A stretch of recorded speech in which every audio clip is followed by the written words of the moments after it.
policemen, we're going to have people, and we want to have the best possible policemen. We want them to be with us forever. We don't want to go to cops' funerals. We do believe that I definitely believe after this that there's a place to have cameras and have camera video evidence introduced in the trial. This is the middle of our meeting where I normally will tell everybody to put. Sure. One more thing, just a couple of videos that are out there, especially this last one, and I'm not sure. Tulsa. Yes, the Tulsa one. There's a video out there. Deputy Sheriff in Georgia, Kyle Dinkheller, from 1998. It was a dashboard camera. You can't see the officer too much in the video, but the guy gets out of the car, out of his truck, and he approaches, he starts dancing. There's something wrong with this guy. And at one point he charges at the officer and then just stops, waiting to see what's going to happen, I think. And then he goes back to his truck and he's telling him, get back here, get back here. He goes in his truck, pulls out a rifle, and he shoots him to death. And you can hear the guy screams. Something that people need to understand. They're not always saying, get in the car, get out of the car, just to play with you. There's reasons for it. And that's been a video that's shown in academies, and everybody sees that coming in. So when you've got somebody, and I'm told this a couple of minutes before that video went on the other day, of erratic behavior, he's parked in the middle of the street, the door's open, you know, bells should be going off so you don't get yourself killed. And now he's gonna reach back in, you know, his hands were up, but they weren't when he was shot, at least what I can tell. And there's another video too, of a guy named Marcus Hudspeth from Shreveport in 2003.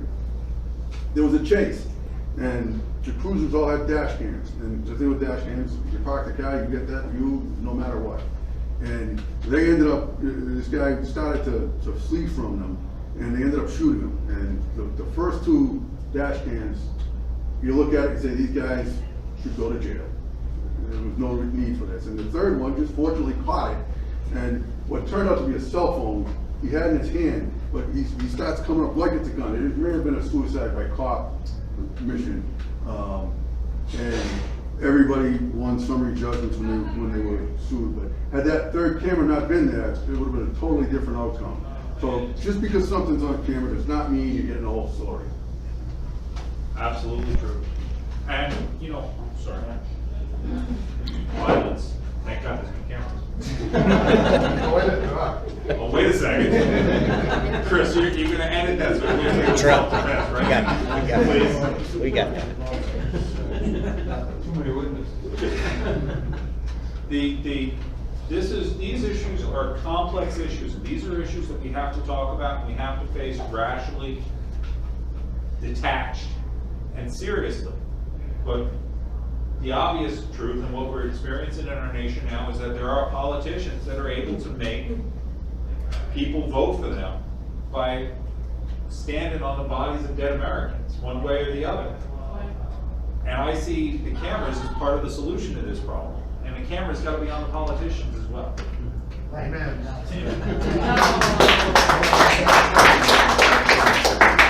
Now, just from another part of my life, but I just thought I'd share this with you guys.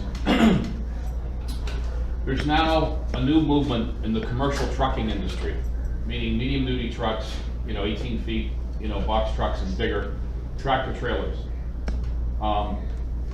This new movement is now 360-degree cameras all the way over. And I don't know how they look at the roof of the truck too, but they have a camera that is flat on the roof but can look at the roof of the truck like it's looking down. I don't know how they do that. But the reason that they're doing that now in the commercial trucking industry is because so many people blame, well, that guy threw a rock up and hit my windshield, or he swerved in front of me and I went off the road. Big scary truck. Or gee, he cut me off and I went off the road because of that, okay? And they're looking at these cameras as a way to limit their insurance liability and in many cases debunk what happened. So if you want to take that to the level that we're talking about tonight, I mean, I wish that the guys could have cameras in 360 or something and planted in their heads so they could be safe, All right, so with that being said, we are going to proceed on with the public announcements. So, I believe.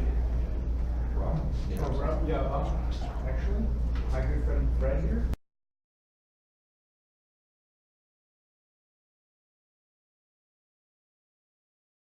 Conservative comedian, so think of me as like Bill Maher or Jon Stewart, except I'm actually funny.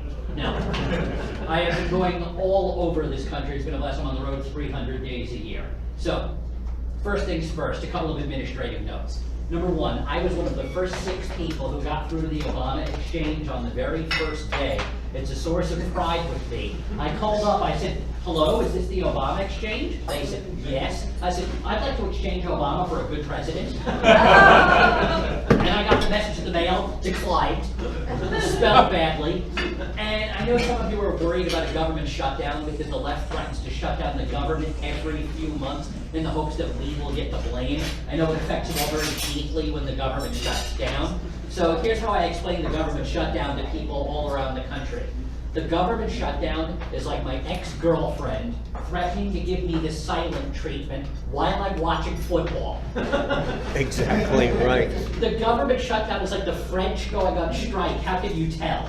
And it wasn't a government shutdown, it was an executive branch shutdown. Barack Obama took his marbles and went home, which left me confused because if it was an executive branch shutdown and it was his executive branch and he shut it down, why was he on TV talking every day?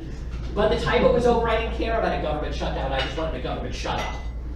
And again, I got the message, declined. One other thing, I know Trevor Loudon was mentioned earlier in this meeting. He is a dear friend of mine.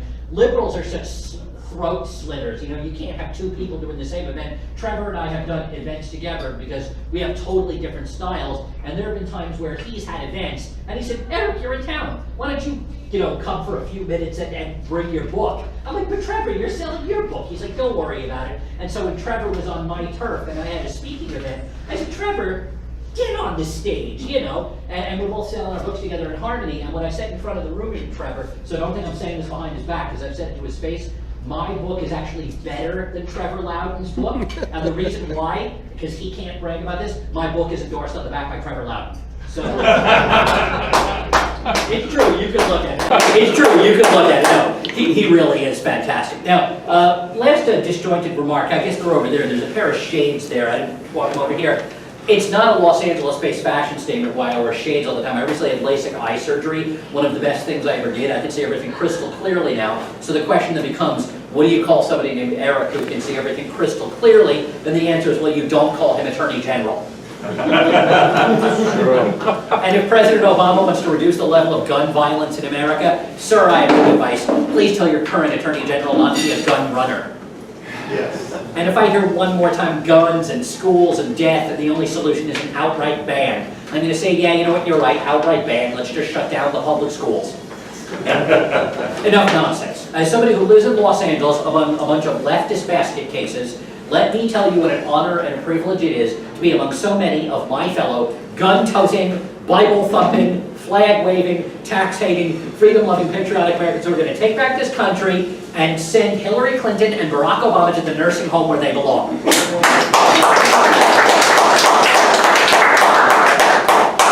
1 year from today, Barack Obama will be outside arguing with park benches and declaring the pigeons are racist. I speak around the country because our freedoms are under assault. It starts at the top. I have a message for the president. Nobody has ever cared whether President Obama was light-skinned or dark-skinned. We've never cared. The problem we have with the president is that he and his supporters are thin-skinned. They treat any criticism like an act of war, the only time they understand war, Benghazi, and then they tell us to go along and get along and be bipartisan. Now, when a liberal tells a conservative be bipartisan, what that liberal is really telling the conservative is shut up and agree with me. Well, if the left would like bipartisanship, I've got some ways we could be bipartisan, and we'll all get along just fine. Let's just compromise everything we believe in and move to the moderate, mushy middle, just so we can come together. I've got a few examples. First, let's compromise on illegal immigration. I have an illegal immigration proposal that I hope Mr. Trump adopts it, because it will work. Here's what I would do. And if you're here legally, I don't care what you look like, I love you. Now, whenever I talk about illegal immigration, whenever I talk about illegal immigration, I know that you guys are enraged over Canadians sneaking into North Dakota and Minnesota. Okay? It is out of control. But here's what I would do to solve the illegal immigration problem. I would take all 12 million illegal Hispanics or Latinos, and I would give them total and complete amnesty. Yes, I used the A word, but here's the rest of my plan. For each Latino or Hispanic that you give total or complete amnesty, for each one, I would deport one white liberal.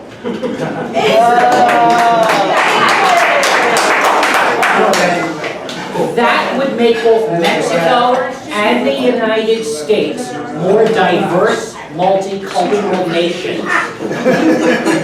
Mexicans work hard. When was the last time you saw white liberals do anything?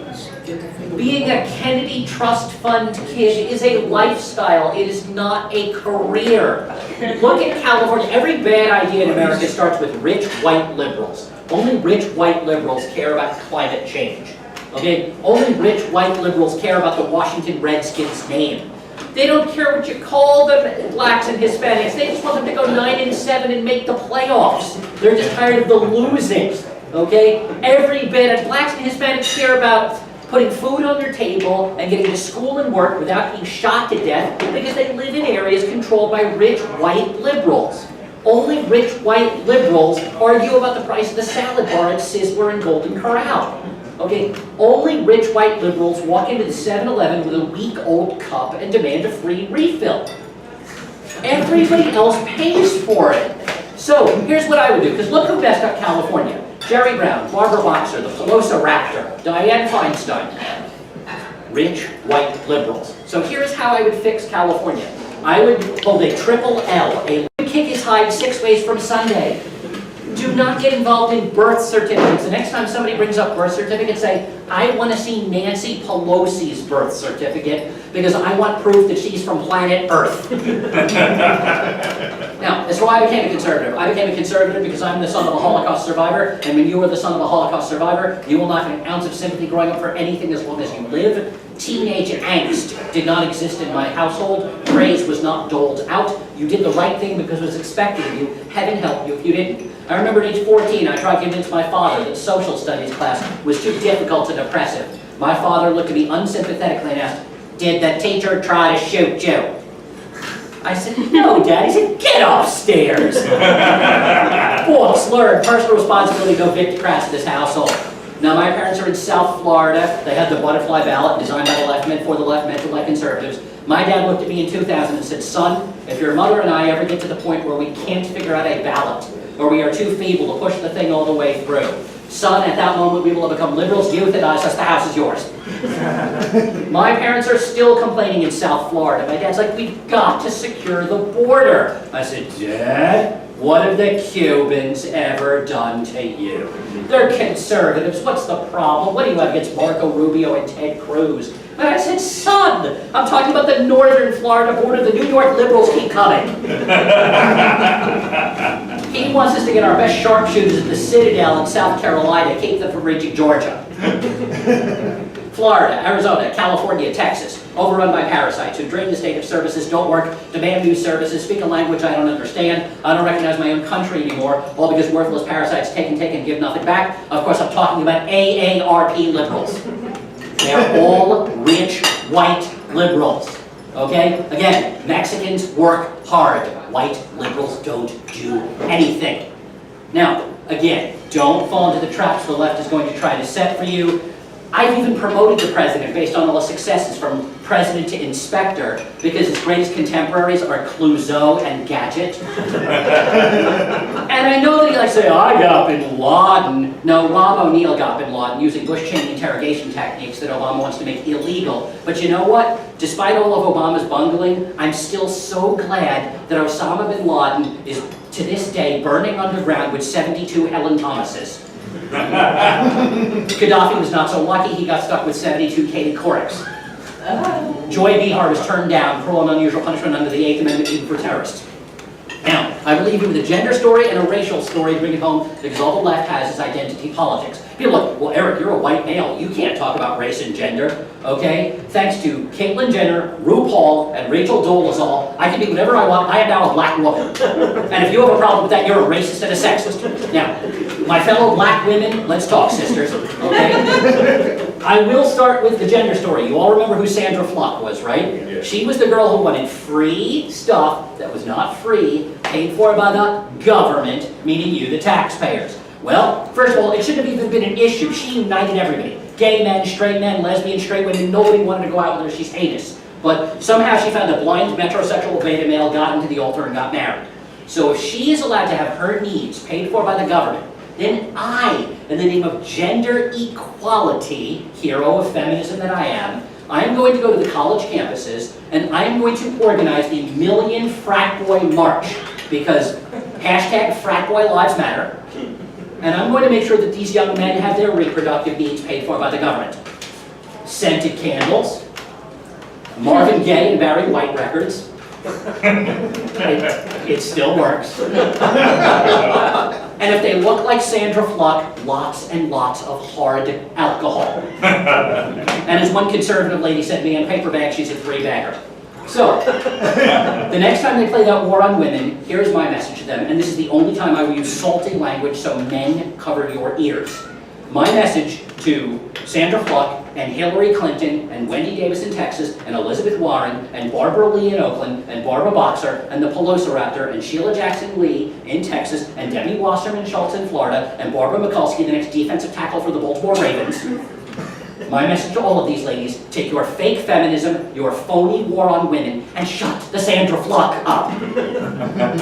Now, I gave you a gender story. I will bring it home with a racial story involving my good friend Herman Cain. I said, Herman, you're a good man, but America is not ready for you yet. We're not there yet. He said, what do you mean, Eric? And he mentioned a bunch of people like Ward Connerly, American Civil Rights Institute, Armstrong Williams, the radio host, Michael Steele, the former RNC chair, the great Tim Scott in South Carolina, the great Elbert Guillory in Louisiana. I said, all of them disqualified. And Herman said, Eric, what do you have against black conservatives? I said, black conservatives? Herman, I was talking about the follically challenged. I said, you didn't have a chance against Mitt Romney. He looked like he was born out of the womb wearing a red and blue diagonal necktie, talking about debits and credits. I thought he was my CPA. I handed him my taxes. He got me a refund. I said, Herman, come on, look at 2008, okay? Republicans had Rudy Giuliani, John McCain, and rest his soul, Fred Thompson. And I wish Fred had lived, because he would have brought peace to the Middle East. Had the Palestinians got a chance to rebuild their homes, they all would have been eligible for reverse mortgages. So Republicans and Rudy Giuliani, John McCain, Fred Thompson, Democrats, Christopher Dodd, Barack Obama, John Edwards. No substance, destructive policies, really good hair. I said, Herman, I'm sorry, we're not ready for you yet. The Cain train needs Rogaine. And Herman looked at me and said two things I will always remember. The first thing he said is, Eric, I've talked to Tim Scott in South Carolina. If either of us get vice president or defense secretary, we'll have access to Predator drones and we'll know where to find you. And on the subject of drones, when Barack Obama announced he was sending a drone to the Middle East, John Kerry stood up and said, finally, a job I'm qualified for. And I even got the Ron Paul supporters to compromise on drones. Not an easy thing to do. You know the libertarians dig in their heels when it comes to the Fourth Amendment. But I got Ron Paul and Rand Paul to compromise on drones. It should be perfectly acceptable to use drones on American citizens, on American soil, if the target is the Academy Awards or the White House Correspondents' Dinner. Which brings me to the second and last thing Herman Cain taught me, and one quick aside, as a Jewish person who drives all over the country, I've got copies of my books there. Actually, I'm pretty much out of books. I'm going to be taking orders. The Hillary for Prison t-shirts, again, I'll be taking orders for those as well. My 4 politically conservative comedy books, the newest one is Ideological Lunacy. My religious comedy book, you don't have to be Jewish to understand it, it's called Jewish Lunacy. It's 6,000 years of history told by somebody who missed the first 5,960-something years. Now, if you're only going to buy one of my books, buy all 5 because I'm a raging capitalist. But nevertheless, the books, the t-shirts, I'll be taking orders. There's an upside-down fedora there, okay? After you have tipped your waitress very, very generously, okay? I am not a candidate for office, so there is no limit to how much you can donate to me, and no paperwork for you to fill out. So please fill that hat if you can. And the second and last thing that Herman Cain taught me and it's something Barack Obama will never understand as long as he lives. It's always better to have people ask, why are you finished speaking, than when are you finished speaking. So I'll leave you with a Hebrew, or do we have time for questions or not? Okay, questions I normally get: why are Jews liberal? We can talk about the election, ISIS, Benghazi, how do we get more young people becoming conservatives? Use your Second Amendment rights, fire at will. I know you'll have questions because my parents have so many questions that remain unanswered. So, the Hebrew word I leave you with, hineni, means here I am. Never give up, never give in, always fight for what you believe in, never back down from a fight. Don't bring a knife to a gunfight, bring a bazooka or a Predator drone if you have access to one, and if you do, the AG has paperwork for you to fill out. You all know how lovely your AG is. We are right, the left is wrong. We will win, they will lose. We will laugh and we will make them cry in 2016, 2018, 2020 and beyond, and have fun doing it. Live, love, laugh, win. Hineni, here I am, conservative Tea Party, proud of it all. Thank you so much, God.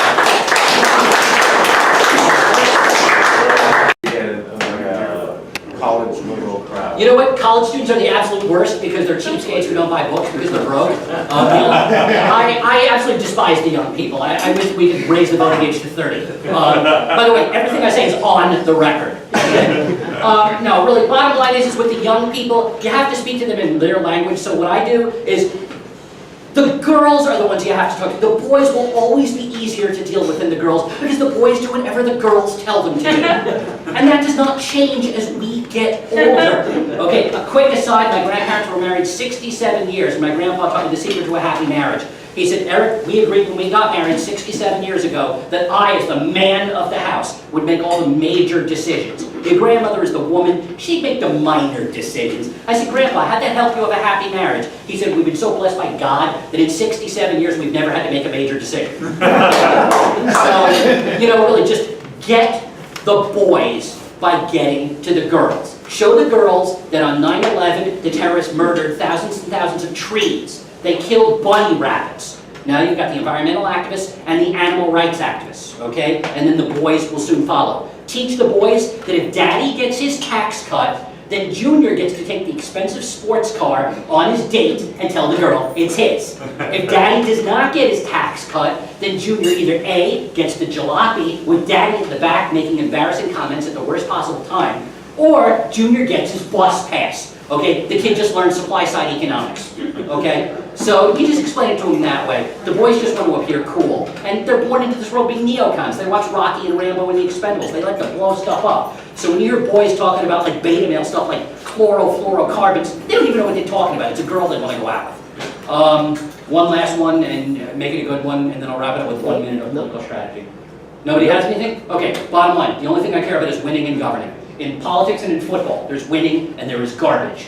The Super Bowl 2 years ago, one play, 1 yard, separated glory, a ticker tape parade, and memories to last a lifetime, and pain that the Seattle people will take to their graves. They will never, ever get over it. The next time you see protesters like the WTO in Seattle, they're not rioting over trade or abortion. They're rioting because they still didn't hand the ball to Marshawn Lynch, okay? They will never get over it. So, what do? Here's the secret to winning this election. If you remember nothing else, remember 2 things. 1, buy my books and t-shirts. 2, don't tell people what they should care about. Ask them what they do care about. Show them how the conservative message fits into what matters to them. Because if all somebody cares about is abortion, and you talk for an hour about illegal immigration, their eyes will glaze over. And if somebody says, I don't know what I was thinking, I voted for Obama, be nice to them. Empathy. It's okay. I understand you're hurting. A lot of people are hurting. That's the past. Let's talk about the future. Ask them what matters to them, and then show them how the conservative message fits in. And I beg of you, from now until the election day, be normal. If you can't be normal, act normal. This is going to be an election between normal America and basket case America. What happened in Charlotte last night was basket case America. So if we act like normal, reasonable, remember, the only thing the left has, their entire agenda is we are evil people. So if we come across as nice, reasonable, fun people, and they like us, they'll listen to us, and they'll hear us out. So thank you very much, and God bless.